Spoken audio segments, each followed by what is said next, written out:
So Psalm chapter 23, this is, and again, 6 verses. This is something that, not only with the Ephesians prayers, this is something that I feel like every believer needs to just hide this word in your heart.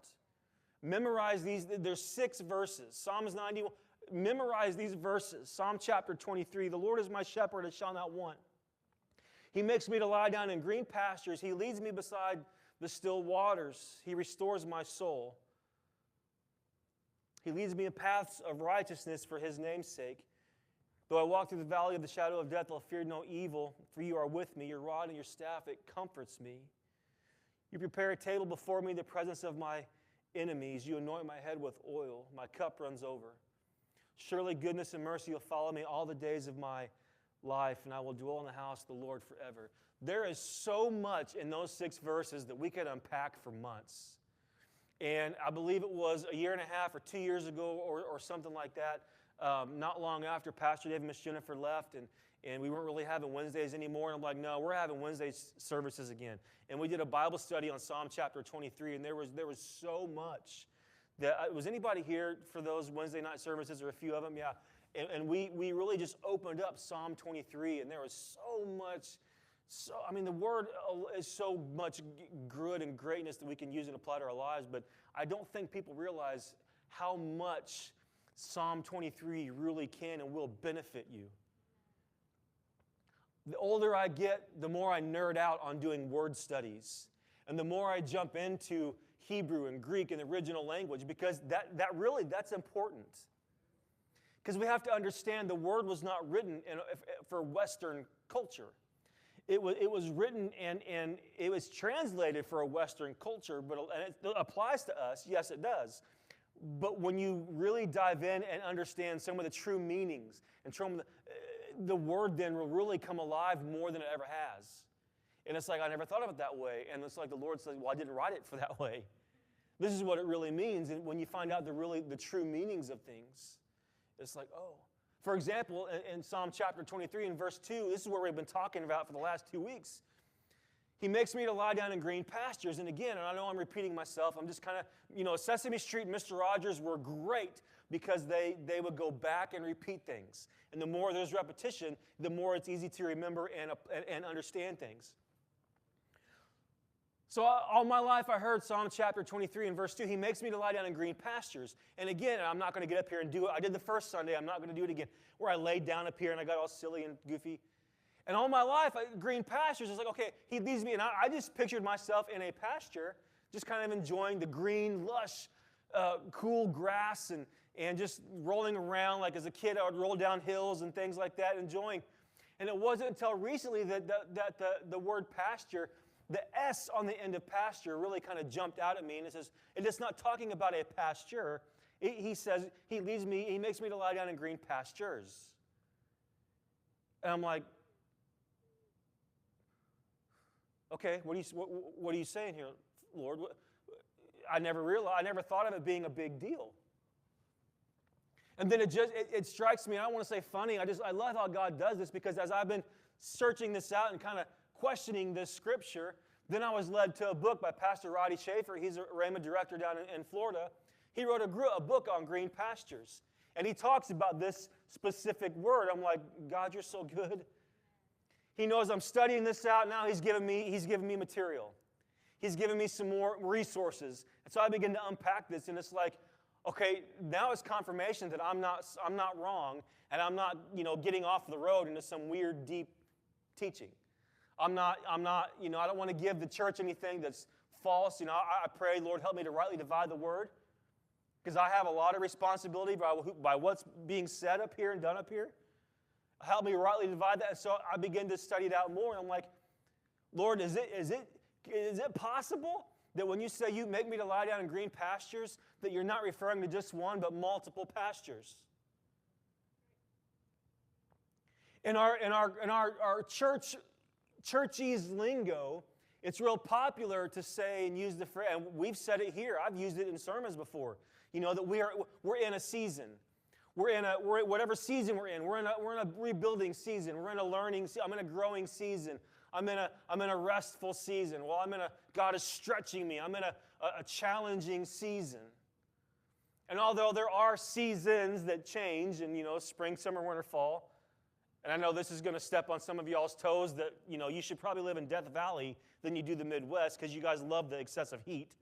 But I've been thankful for the crisp mornings that have been lately. We go on our walks in the morning, and it's almost like, man, I could almost throw on a hoodie. This is great. And I'm so ready for the fall. I love the fall and the winter. I love the fall, all things fall, bonfires, hot dogs, all this stuff. I just love the changing, the seasons, the leaves changing, the smell, everything is, but I know it won't last. It'll change and go into winter, then it'll go into spring, and then it will go into, but now, it's biblical, the last days. You don't even really know what season it is anymore. Yeah, and so things change. And so I was unpacking it and looking at this word pastures, and it's like, is there more than one? And I realized that he says he leads me.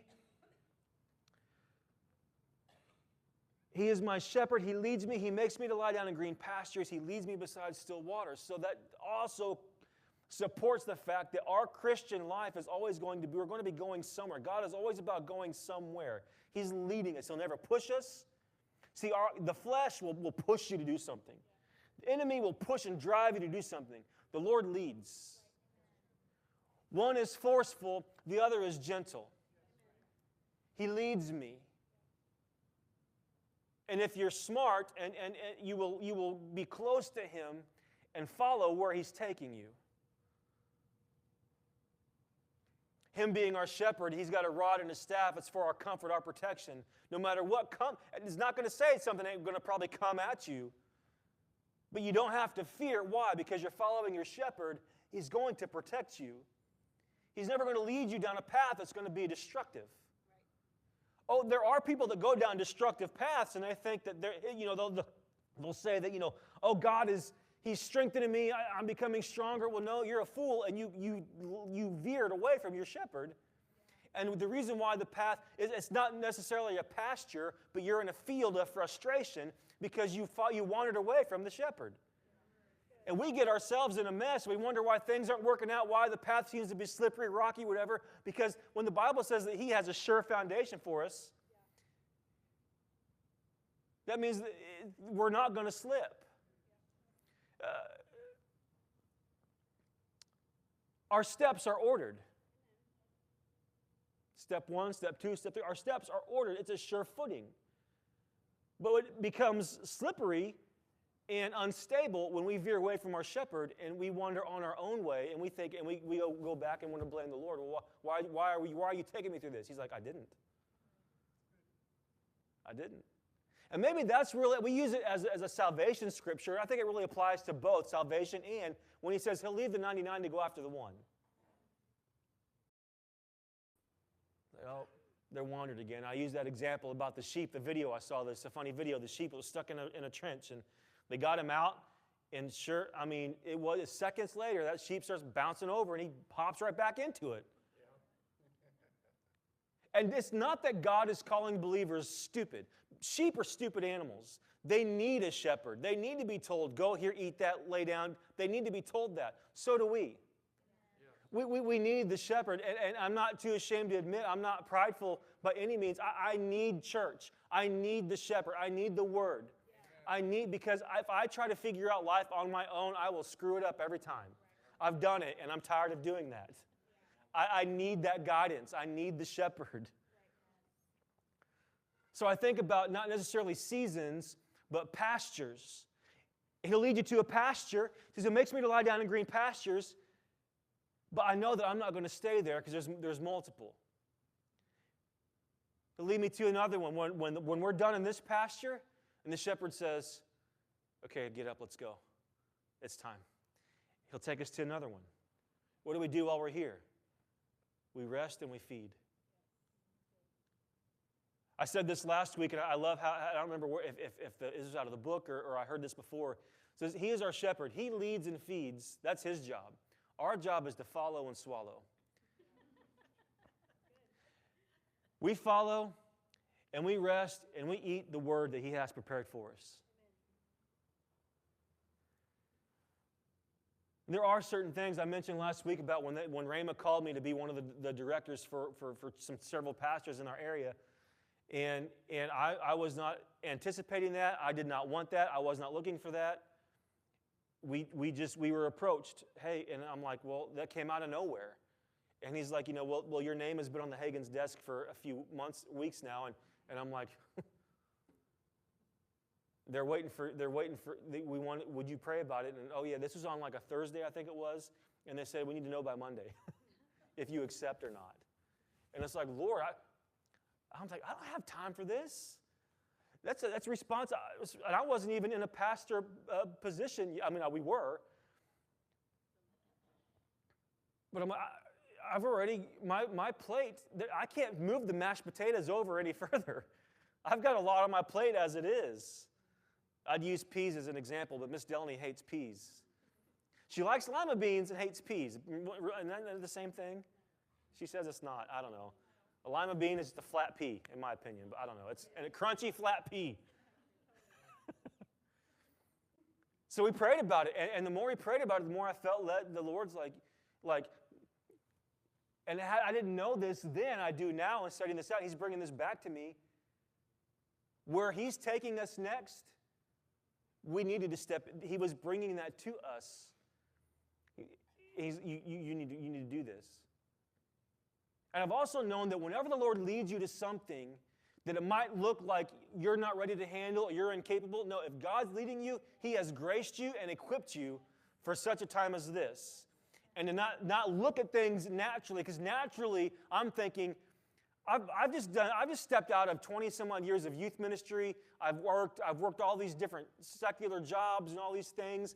There are pastors who are older than me, who are more wise than me, have more experience than me. And I actually told Trent, who was the regional director, and I said, well, actually, it's almost like he knew what I was thinking, because before I said something to him, he said, now I want to tell you something. When I called him back and said, we'll accept, we'll do it, before I told him anything, he said, no, let me tell you. He goes, and Trent's not much older than me. He just turned 50, and I'll be 46 in September. And he said, the enemy is going to try to distract you and tell you there are people more qualified for this position than you are. People who have done this longer, people that have more experience, but he said, at the end of the day, you were chosen. He goes, you're going to call and check on pastors, and a lot of people, and this bothers me, it ticks me off. When you call or text somebody, courtesy is, hey, I got your call, I got your email, I got your text, I'll get back with you. But to just having crickets and no response, that annoys the ever-living mess out of me. Or if like a pest control person is going to come here and spray for spiders, and when I had a guy, I'll tell you this, that was going to come, because we'll talk about the floor. It was like, well, are we going to do carpet? Do we rip it out, sand down the concrete, and we could either epoxy it, which I found out how much that cost. I'm like, nope. $60,000 to epoxy the floor. No. Yeah, that's yeah. It would look cool like Bluff City Grill, but then I thought, well, what about, and then he said, what about staining? You stain it, and it would have a really neat effect. And he goes, we do a lot of food functions in here, we know that. So whatever gets spilled, I'm like, well, that makes more sense. But then I'm thinking, and it was a lot less cheaper, but then now I go to the Shepherd EMT pastor area, and I'm thinking, I don't need anybody with wet shoes after rain or snow that would slip on concrete. I'm like, So carpet tiles was, but anyway, the guy says, I'll meet you on Friday. I'll come and look at your floor, and I'll give you some ideas and stuff. I waited all day Friday, called, text. I called him several times all weekend, and that morning, and he was a no call, no show, no responding, no whatever. I'm like, just tell me you can't make it. I gave up my whole day. Wait, just courtesy is, hey, I'm sorry, I ran into something. My dog died. I got stopped by a train, whatever. My goldfish croaked. I don't know. I can't make it. Why am I getting off on that? Good Lord. RMI stuff. So I said, there's people that have a lot more experience and knowledge than me. And he said, bottom line is, you'll talk with people that have been in, and so they don't return calls. And some ministers, and I'll be honest with you, I grew up in church. I'm all about church. I know church, and I'm tired of church. I really am. And don't take this the wrong way. I don't mean this the wrong way, but I'm really kind of tired of church people. Because there's a difference between church people and people that have had an encounter with Jesus. A real inward change. And I grew up in Sunday school and the flannel graphs and all the Bible stories and all the things. Because I'll be honest with you, I don't care to be anybody. And when this came across our path, and I'm like, I knew in February 2019, the Lord said, help the Hagins. Didn't know what that meant. I bawled every time we went there during Winter Bible, and I'm praying, Lord, how can we help them? Because, first of all, Miss Lynette reminds me so much of my mom. It's ridiculous. It's so, and she had just passed away weeks prior, in January. We go there in February, and I'm just crying like a baby in the balcony, just getting fed the Word, Winter Bible Seminar, and I'm just like, what can I do to help? And then this came across our path in 2021. So it's our way of helping. But I'm like, I don't care to be a person. Because I've been in more of a head leadership role that I don't want to get close, And then because once you get close to those that you kind of like respect and whatever, a lot of times you can really get let down. You really get to know somebody. And I found with this position, it's like there's people that don't, because who are you to, I'm like, I've had friends that we've done a ministry together for years that, I don't know if it's a jealousy thing or whatever, but they said, what did you do to get this position? I said, nothing. They called me. Then it was later, another friend of mine and I were talking about it, and he said, man, it's so cool that he goes, and I'll tell you this, it's because of faithfulness and obedience is why you were chosen. Has nothing to do, even though your gifts and your talents will make room for you, but a lot of times it has nothing to do with your gifts, talents, or anointing. It has everything to do with faithfulness and obedience. If God's going to move you to the next pasture, what's your faithfulness and your obedience status in the one you're in? I don't know why things happened when you got me here. And you know what God says? It's not I didn't bring you here to look at all the things that aren't happening the way you think it. I brought you here to get your head down, to enjoy and rest, and to feed. Because you can't go to the next place I have for you until you get what you need here. And it didn't look like what you thought it might look like. He goes, trust me, her dad, Pastor Prosser, would say God keeps very good records. And he's very good at balancing the scales. And so that we ended last week, like, why does, here again, nerd alert, word studies, why did God choose the word? Why did the writers choose the word? Why couldn't he just say he leads us into pastures? He says, he'll lead you and make you to lie down in green pastures. And I kind of, like a cliffhanger last week, I'm like, come back next week and find out what green is. And everyone's like, I had text messages with some of y'all trying to cheat. You're like, what does green mean? I'm like, come back next Sunday. Well, I can't make it next Sunday. I say, well, you're a terrible Christian for not coming to church. No.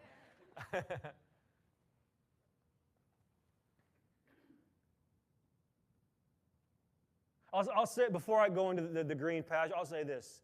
Talking about your faithfulness and obedience, I wrote this down. God isn't in control. He'll lead you to the pasture. But he's not in control of how well you're doing in that pasture. Often, it is our attitude that determines how rapidly we grow where we are. I started getting into this district director thing. I can get attitude sometimes because we're supposed to plan 2 events through the year, plus there's other events that the region does. And it's like a fellowship, a getting together with the people that I don't even want to use the word that I'm in charge of. I'm not in charge of or over anybody. Oversee, I guess, kind of head. And I'm just an extension of Rhema, making sure you're good. How are you? Like I told you the story about the Minkies in Belleville. She just lost her husband. What can we do? How we're trying to be an extension. How can we? That type of a thing. So we're supposed to plan 2 fellowships a year just to get together. We've planned 3 of them, and nobody RSVPs or nobody shows up.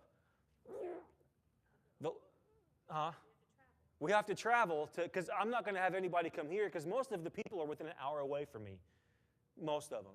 So I'll go to where they are, and it is what it is. And so, we were supposed to have one this past week, but because that was on me because of Brother John not doing well in the hospital, and I said I've got to. I called Rhema, talked to Doug Jones.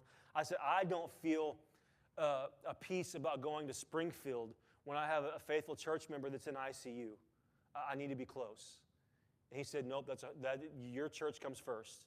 So that one I canceled, but then again, nobody RSVP'd. The only one that I knew that was going was Cole because he's like, hey, I'm going. And the one before that, Cole and Ashley went. Obviously, Ashley wouldn't go to this one because she's just got a brand new baby little gift, and so she's not going to bring James to, and so it was that. And so anyway, the one we did before was going to be in Jacksonville, not as far as Springfield, but the only ones who showed up was me, Delaney, Cole, and Ashley. And it's like, well, I guess we're going to hang out in Jacksonville. We're going to eat at a great Mexican restaurant. Went to Dunham's Sports up there, and Buckeyes is kind of like a farm and home store, and we just made a day out of it. But I get so frustrated because it's like I'm doing what I'm supposed to do. I can't make people come to these things, and you can't find a date on the calendar that works for everybody.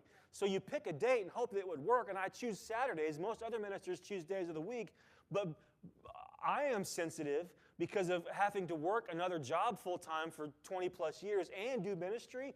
I'm sensitive that there's also people in ministry that are bivocational that can't make it through a weekday.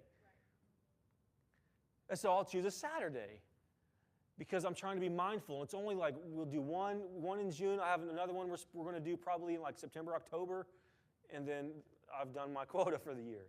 But I get frustrated because it's like, Lord, and the Lord's like, you're doing what you were told. Everything else is on them. That is being faithful and obedient. See, we're talking about eating here, Psalm chapter 23. The Bible says it's the willing and obedient that do what? That eat. Eating is important, but eating the right things is important. The willing and obedient eat the good of the land. What's the willing and obedient mean? The willing is your attitude. Obedient is the action. So I've had to change my attitude with, all right, Lord, I get ticked off. I get frustrated. I'm doing all the things. I'm trying to reach out and help. And know what? He's like, you're doing your part. Don't become distracted by all the other because what you're learning and growing from here is needed for where we're taking you next. And when I say you, I mean me and Delaney, our family. That is not a precursor for we're leaving here. We love you all too much, and God is starting things here. We're doing things here, and there's just too much on the horizon. So don't freak out.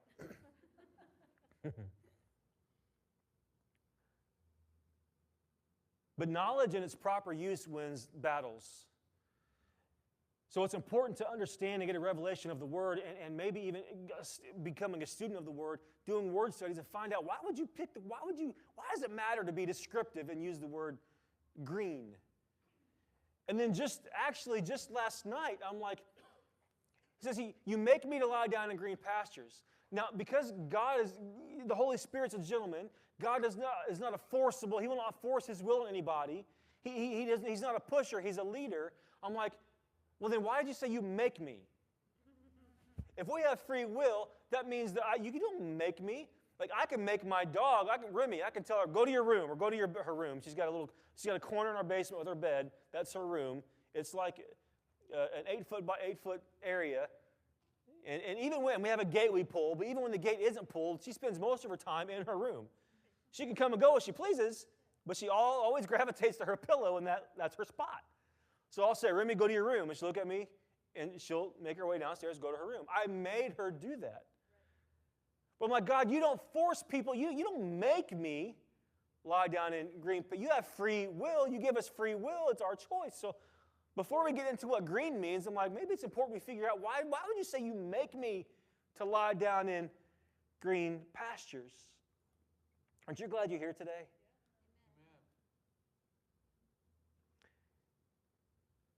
Verse 2 says, He makes me to lie down in green pastures. We're actually going to see what it means for him to make us, why he said to lie down, and then we're going to get to the green.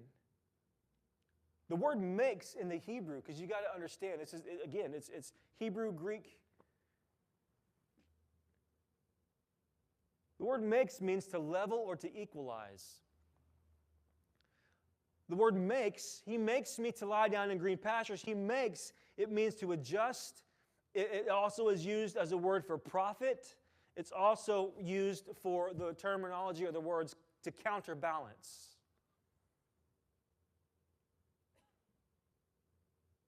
So when I reread that, I said, you lead me to new pastures. You don't make me, but what you do is you adjust things for me. You counterbalance the ground beneath my feet that at once might seem to have been a little shaken or uneven. When I get to, because sometimes the journey from pasture to pasture might seem a little, can I use the word wonky? And we forget sometimes that the Lord is, the word is a lamp unto my feet and a light unto my path. Sometimes you're only going to know what's right in front of you step by step. Sometimes the whole path might be illuminated. I would dare to say that most times than not, you're not going to see the whole path. You're going to see mostly just what God wants you to see now. Then you're a lamp unto my feet. What does that mean? Step at a time. Sometimes it'll be a light to my path. Most of the times, God's like, we're working with now, this next step and this next step. I will illuminate it, and you will see, you'll know where to go. But sometimes that path, because the enemy will try to get you off balance, off path, by distractions, relationships, friendships, family, jobs, school, careers, all things that are coming against you. Because remember, Jesus said, in this world you'll have trouble, but take heart, I've overcome the world. So when things kind of seem to be rocking you off balance a little bit and you're questioning and you don't know why you're asking all these things, whatever, I don't get it, I don't understand, be reminded of this, is that you're not going to understand and know everything. Right. What's your job? Your job is not to understand. Your job is to follow the shepherd. Your job is to keep him right in front of you and follow him and his leading.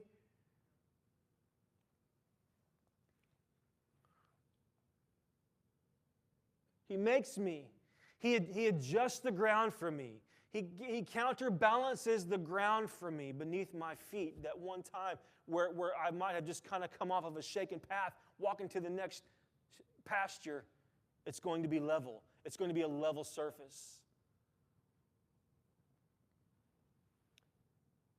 He levels the surface so that I will lie down in green pastures. The word lie or to lay down in green pastures means to rest, sit, or recline. It doesn't imply that you get to where God wants you and you lay down and go to sleep and then do nothing. In other words, maybe the Lord is saying, this is kind of how I see it, that you know, on the journey, you might get a little tired getting to the next pasture, and God knows that, and he says, we get to that pasture, take a minute to rest. Take some time to just sit back and recline. And I don't want you to lay down because you'll go to sleep. We've got more work to do. I've got more things for you. I've got more places for you to go. And I keep using this story, but Elijah, when he ran and he hid under the broom tree, and he was suicidal. They were coming after him. After God just did this massive miracle, the prophets of Baal, he gets one threatening word. He runs like a sissy, and he hides. He's like, oh, God, just take my life. I can't do it. And he didn't do it, but God sent an angel twice to feed him. Why? Because, yeah, God can. And sometimes people think, well, God's just supernaturally going to do whatever. And God knew that he's also he could do things supernaturally, but we also have a physical, natural body as well. And God didn't show up with an angel to Elijah and say, here, get up. I'm going to lay on you, lay hands on you. You're going to fall over. And the usher's going to pick you up. You're going to have everything you need to go. No. He sent an angel to minister him twice and gave him the food, natural food, things he needed. Why? Because he knew the journey ahead of him was going to be long, but he had a journey ahead of him. So I believe that when God, he leads you to a new pasture in life. A new, you know, you can even say like, you know, call it a season, call it a pasture. one of the popular things now people do on social media is you'll get a husband and a wife who is basically like grandma and grandpa now, and they're taking family pictures. And the thing that they do, I love Pastor Bill Shear and his wife Sandy just did this from Guts Church. They were on vacation at a beach, and it showed them. They had music behind it, and it's like where it started. And it was a picture of Pastor Bill and Sandy Shear on the beach. And then their kids came. And then it says, then we multiplied. Then their spouses came. And then their kids came. It's all pastures. I'll tell people when we do some counseling before marriage and stuff, I'm like, I'm going to tell you right now that the two of you are going to become one, but it ain't going to stop there. Because the two of you do become one, but yet your life is about to be multiplied. Because his family is your family, and her family is your family. Period. Whether you like it or not, agree or disagree or not, it doesn't matter. And one of the biggest things that the enemy will try to do is cause division and discourse in a family, to break up families, because he knows that families are powerful. He knows that families are God-designed and God-ordained, and he will try to disrupt the family. So you add a new family member. It's like, okay, it's been us for all these years. Now I'm adding somebody. Well, who are you? Well, I'm so-and-so's boyfriend. Let's put him to the test. So now you're growing in that pasture, that season of life. You're becoming, and if he sticks around or she sticks around, I guess we're stuck with him. All right, that's something new. We're going to learn how to live life with a growing family now.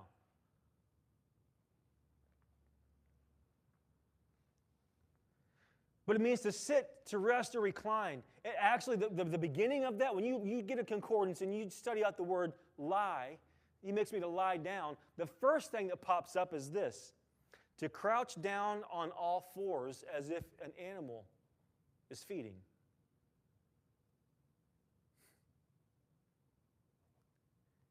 He makes me, or he levels the ground for me so that when I get to that pasture, I'm going to enjoy a season of rest from the journey. But when I get there, it's a position of I'm on all fours. That's also a submissive act, a submissive sign. Again, God, it's not my will or my way. I am yielding to your will and your way and your word. So it's not, now I lay me down to sleep on this green grass. I'm on all fours in a position of surrender to your will and your word. And I'm in a position, as it even says, as an animal would feed. So he levels the ground. He counterbalances the ground because it's going to profit me, because when I get to that new pasture, I'm going to enjoy a time of rest. But then there's going to be all kinds of green, nutritious grass that I need to feed on that's going to strengthen me for the next journey to the next pasture in life. Now we get to the word green. I don't claim to be a teacher, even though we were one for a couple years. This is it. The word green, why would you use the word green? Why would you have to be so descriptive? The word green means this. It means it's as a tender sprout, and it also means to bring forth. So I looked up sprout. I like Chinese food, but I don't like the sprouts sometimes they mix it in there. Sometimes I'll eat around it or pick around it. Like that spiky lettuce what's it called? Arugula. Salad shouldn't be like, I don't want to eat a cactus. I want a spiky, nasty texture. Why do I have to do this every time I explain the lettuce, the spiky lettuce? It's not pleasing to the palate. So I looked up sprout. Sprouted seeds are often nutrient-dense than ungerminated seeds or mature vegetables. A lot of flavor, vitamins, and minerals that are going to be in the plant are concentrated only in the sprout. The sprout is what comes up first. It's before it has a chance to mature, but the sprout is going to contain more of the nutrients, more of the things that are better for you than a matured vegetable. So we can look at it like this. He makes me to lie down in green pastures. What are you saying? That you're saying that when you lead me as my shepherd to another pasture, you are leveling the ground, because what I'm going to get from it, what I'm going to feed from it, which is your word, is going to profit me. This implies that He's going to lead us to a place of rest and a place of provision. It's a place that I'm going to feed on the most nutrients of the Word, the most dense vitamins and meat of the Word that I need. He's not going to cause me to eat on things that aren't going to do me any good.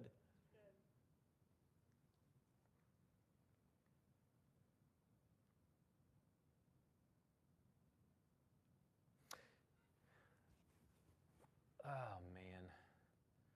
I'll try to wrap this up. You see, you have God's perfect will, and you have His permissive will. Again, He's not going to make you do anything. He'll never leave you nor forsake you. And a lot of times we get lost or messed up or on the wrong path, and it's not because He led us there. It's because sometimes I think people get too busy looking around at how good everybody else has it. Maybe they're focusing on another pasture, and the Lord's like, yeah, we're going to get there, but you're not ready for there yet. All of this stems, again, from the message that I heard so many times, pastors call a place called there. And a place called there is great, but you can't forget about a place called here. When you leave or step out of God's will, every time, you'll be leaving that pasture of provision and settling for a field of frustration every time. Because what God has for you to eat on, the sprout, the green, the good, the nutrients, when you wander off into a field that you're not supposed to be in, all you're going to get are weeds and sticks. Yeah. Weeds and sticks. See, just because God leads you to a pasture doesn't mean He's going to hold you hostage there. You got free will to do whatever you want. I'm learning that it's better, it's safer just to stay put and to stay what? Faithful and obedient where I am. We get in too big a hurry and try to do things and make things happen on our own ways. And really, if we would just stay put, when you get to the next 2 or 3 pastures, you look back and you're like, how did I get here already? Because God directs your steps. Your steps are ordered. He's going to take you down the right way to go. You're going to avoid the things you need to avoid. He's going to help you get through those challenging things every time. This happens to people in ministry all the time because they feel like they're ready for this. They'll quit an area in ministry. Even though they feel like they're done, they're not really done yet. And they'll go and they'll leave a ministry hanging because like, well, I'm done. I'm going to go do this, and this. No, you're not. And you could tell, they get frustrated because doors aren't opening in other areas of ministry. Things aren't happening. Why? Well, because you weren't ready to leave yet. When we left Root House to come down here with Pastor and Miss Jennifer, for 2 years, we felt that sense of, well, this is almost day and night, What is this? And we were only there 10 years, and we were very established in the community. We were on the fire department. We did all the things. We did the community stuff and the trunk or treats and the Meals on Wheels and Angel Food Ministry. And then people just knew us from our church. People didn't come to our church, but we were more of a community pastors and outreach, at Lighthouse Outreach Center. But 2 years before we left to come here, before Pastor Businger called and caught us off guard, like it caught you guys off guard. He's like, we're leaving. I'm like, nah, what? This is before hacking was a thing. Like, somebody hacked you. Somebody cloning you. But we knew we were done. But we didn't leave immediately. And we were so done that it was almost kind of a dread doing churches sometimes. It was at that point where we're going because we're being faithful and obedient. But we struggled with those feelings for 2 years, but we had no release to leave yet. And a lot of people release themselves early than God ever intended for them to be released. And I'm telling you, if you do, you will wind up in a big mess. You repent, you get back up, and God will lead you back on the right path. When we went to Rushville, I know now why the Lord led us to Rushville. We did not. We turned it down for months. We finally accepted and went there. We were only there for just not quite 2 years. Year and a half, actually. We learned a lot in a year and a half. A lot. And we took, was it Six Flags? We took the youth group there on a trip. It was Six Flags. They weren't ever allowed to go and do anything like that. I'm like, why? You're a youth group. It's what we do. We go have fun sometimes.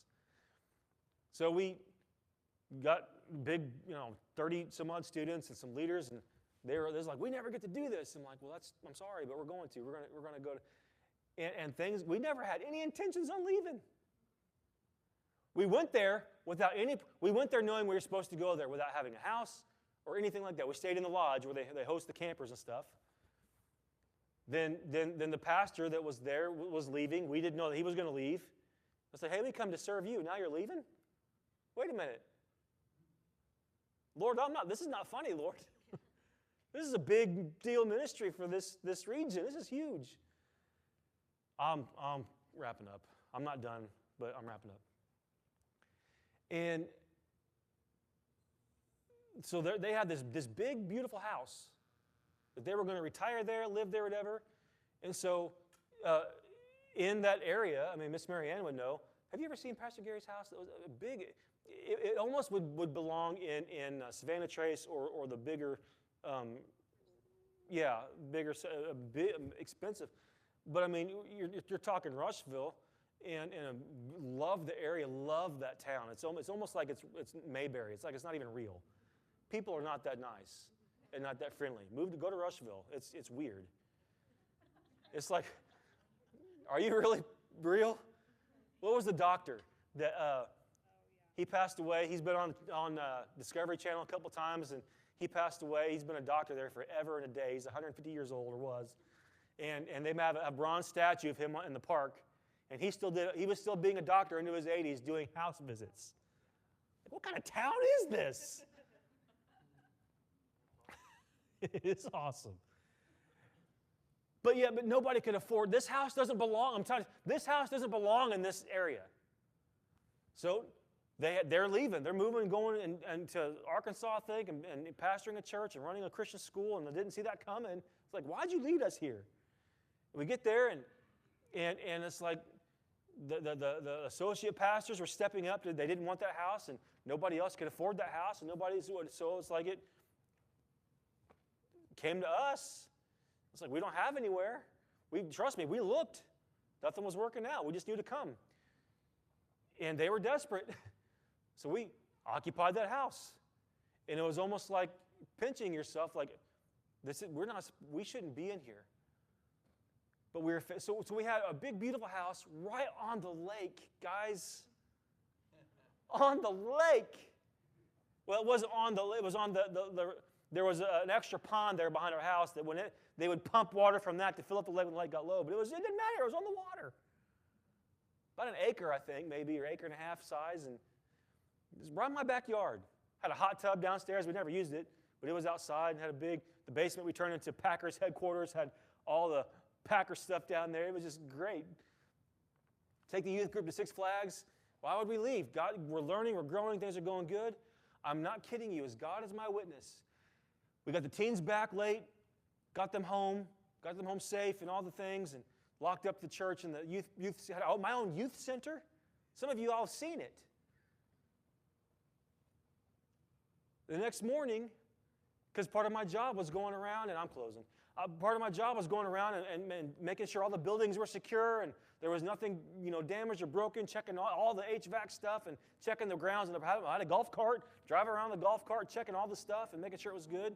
With my coffee, driving around this beautiful campground property. But it felt different. I'm like, what is this? I don't want to be here anymore. And I'm trying to, I know I had a turkey leg at Six Flags the day before because I can't go to Six Flags and not get a turkey leg, Friar Tuck's turkey leg. I'm like, I've never had that affect me, ever. Maybe it's, what did I eat anything? Did I have ice cream? I had some ice cream at that one ice cream parlor at Six Flags by the front. And then there's, Miss Delaney we're kind of like, what? We're done here, aren't we? We're done. We knew it, we're done. That was in, I believe it was in July, towards the end of July. And we moved back down here that September. See, a lot of people don't miss God and what He has for you next. Because when it's time to go and you're done, God's like, okay, I got more for you. But God, I got this house on the pond, I got all these things. He's like, yeah, it's good. Trust me, you're going to want to follow me. But some people don't go, and they stay. And God says, you have that right to stay. You'll be living on manna and not the best that I have for you.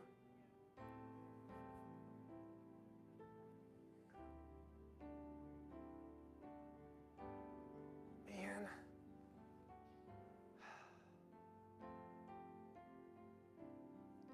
Just because God leads you to a pasture, He's not going to hold you hostage there. You can stay. But it's so important to follow the voice of the shepherd, to follow Him and to go. Because things might look good now, but they keep getting better and better and better and better. Faithfulness and obedience. You can go ahead and stand. I want to read some of these things to you. Growth stops and development stops in our lives. Because in every green pasture, we must not stop feeding. The moment we neglect to stop feeding on God's amazing word, these are things that He's given me through the week, is the moment that you lose your strength to fulfill God's purpose and His plan for your life. His word is supernatural strength and it's nourishment for your spirit man. Failing to feed on God's word continually in the pasture that you're in, it'll make you malnourished and weak. And often it's the main cause why we never advance or develop or to be led into other pastures.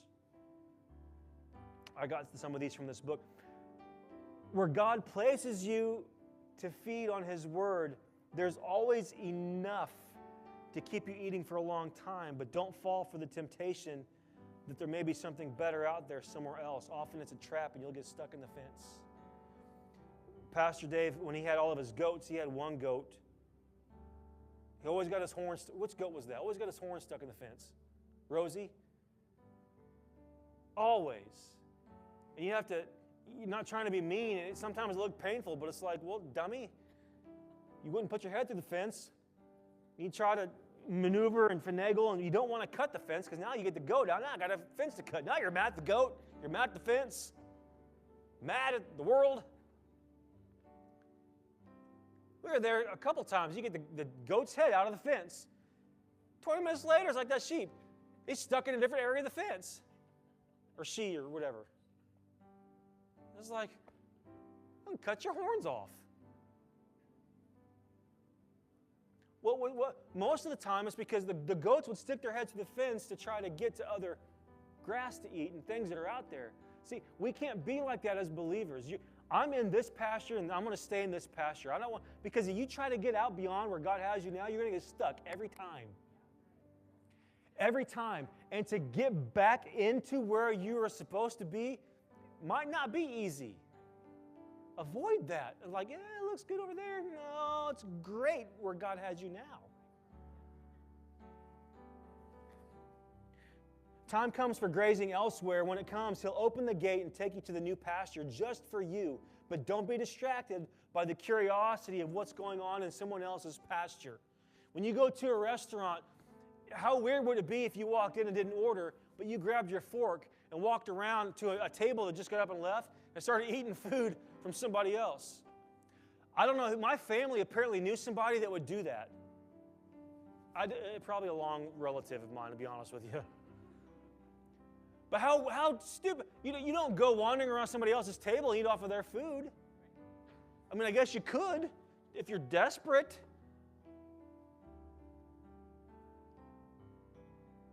Christians do this all the time because they can't or won't stay under the leadership of the shepherd. Maybe and this happens to people that, and I will say this, be careful and be cautious to how much and who you find yourself listening to other than the pastor or the shepherd of your church. Because something that I've learned about sheep, and I've said this before, Tony Cook talked about this at Rhema, that sheep in Bible day, and even now specifically, shepherds kept them away from other shepherds and other sheep. Why? Because if a sheep would wander away and get mixed in with another herd of other sheep and would start eating out of the trough that other sheep have eaten out of, that sheep will die. Why will it die? Because now it is eating, and it is coming in contact with those sheep's bacteria and those sheep's and all those things. And now that's getting mixed into their system, and that sheep will die. This happens a lot in churches where people start listening to so-and-so. Did you hear so-and-so? Did you watch that video? Did you? And it can cause, it's spiritual confusion. It leads to spiritual death. And it's like the sheep. If that sheep isn't found out and it comes back, it'll now infect the flock. And that happens in churches and so people, they'll start listening and whatever. And so now the pastor as a shepherd has no voice to help lead and guide because, well, so-and-so said this better, I like that, but, you got to be careful who and how much you're listening out. So now I listen to other pastors. Sure, I keep myself fed, but I also am submissive to a pastor.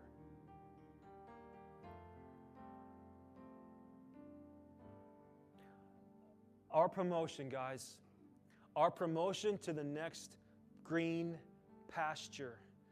Because if God leads you there, it's going to be green. It's going to have spring. It's going to be what you need. Our promotion to the next green pasture, it's completely based on how well we're developing in the pasture right now. And not I know I sound redundant. It's not to get out ahead of God, but to walk with Him. I've heard pastors say, I'd rather be 2 steps behind God than 1 step ahead of Him. That's not really scriptural. I know, I get the point. You don't want to get ahead of God, but God says your steps are ordered. So if your steps, I'm walking when He walks. I'm not walking behind Him. I'm not going to allow myself to get in front of Him. I'm going to walk with Him. We've got a mutual friend, Josh Cody, pastors in Kansas City, Missouri. He posted this last night. He says, God doesn't always place us where we feel wanted, but He'll position us where we're needed. Stand strong. You are needed. It might feel uncomfortable a little bit. You might not feel wanted or like the director thing. No, you're there for a reason. You might not feel wanted or question where you are, but you're there for a purpose. God's got you there for a purpose. God always rewards faithfulness. When you're faithful over a few things, He'll make you faithful over much.